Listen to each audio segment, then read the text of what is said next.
bienvenue à toutes et à tous pour cette analyse spéciale. Aujourd'hui, on va vraiment plonger dans un match mémorable, la demi-finale de Ligue des Nations, Espagne contre France. Ah oui, un match complètement fou. Exactement.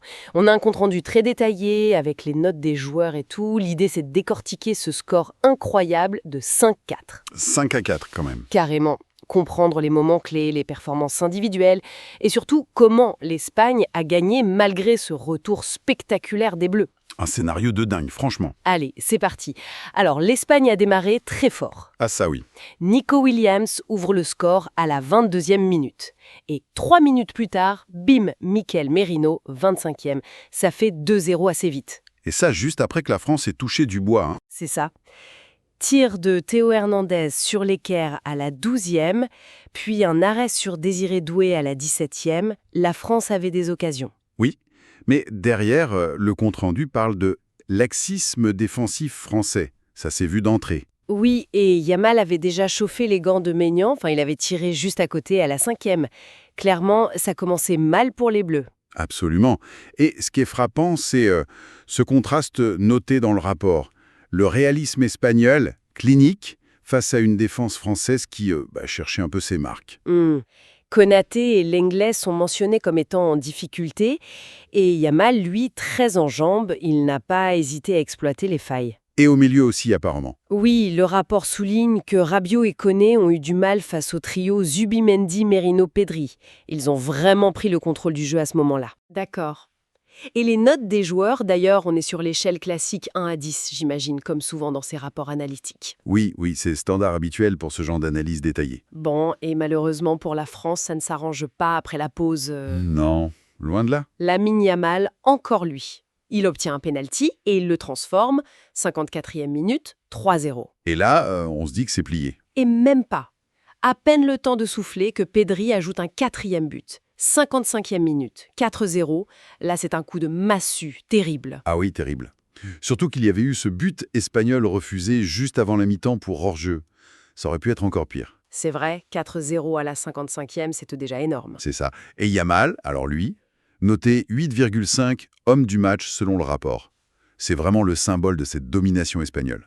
Il a fait quoi exactement, à part le penalty? Il provoque et marque le penalty du 3-0, et puis il inscrit le 5e but à la 67e, une frappe croisée après avoir éliminé Lenglet. Ah oui, le 5e, j'oubliais presque. 5-1 donc à ce moment-là. Voilà, sa performance est vraiment mise en avant comme un facteur clé, éclipsant un peu Dembélé ou Mbappé côté français sur une bonne partie du match. D'accord. Et plus largement, le rapport insiste sur la maîtrise technique et tactique du milieu espagnol.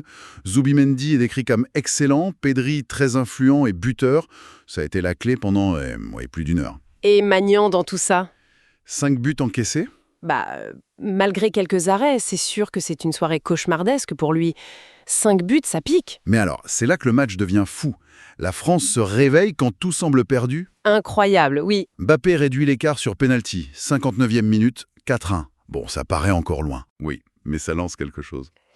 Et ce sont surtout les entrants qui dynamitent tout. Ryan Cherki, première sélection, il marque une volée magnifique à la 79e, 5-2. Ah, ce but de Cherki, splendide. Pour une première, c'est waouh. Le rapport doit être élogieux.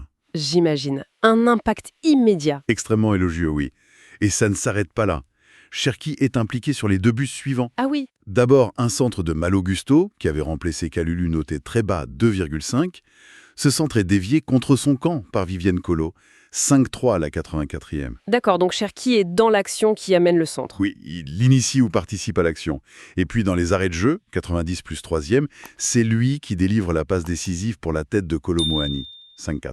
Incroyable. Un but et 2 actions décisives pour sa première sélection, c'est fou. C'est énorme. Gusto aussi a apporté, comme tu disais. Oui, et Dembélé, lui, noté 5. Il a été actif, mais malheureux, avec ce poteau à la 72e. C'est ça, actif mais sans réussite ce soir-là. Tout ça pose quand même la question des choix de départ, non? Signé remplaçant apporte autant, le rapport en parle. Pas directement, mais en soulignant l'impact phénoménal de Cherki et Gusto, oui, ça invite à s'interroger. Pourquoi un tel contraste? Ça met en lumière les difficultés initiales, surtout derrière.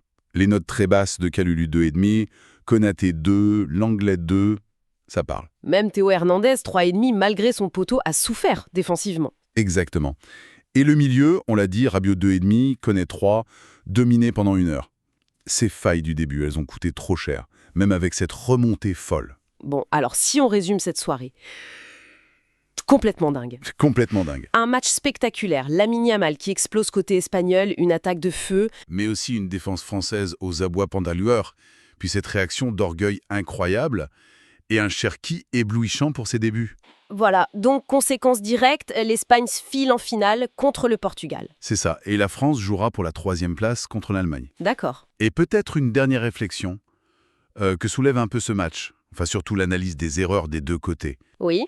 Malgré tout ce talent offensif qu'on a vu, cette perméabilité défensive des deux équipes, qu'est-ce que ça nous dit sur l'équilibre actuel entre attaque et défense au très haut niveau international? Bonne question. Matière à réflexion pour la suite ? Tout à fait.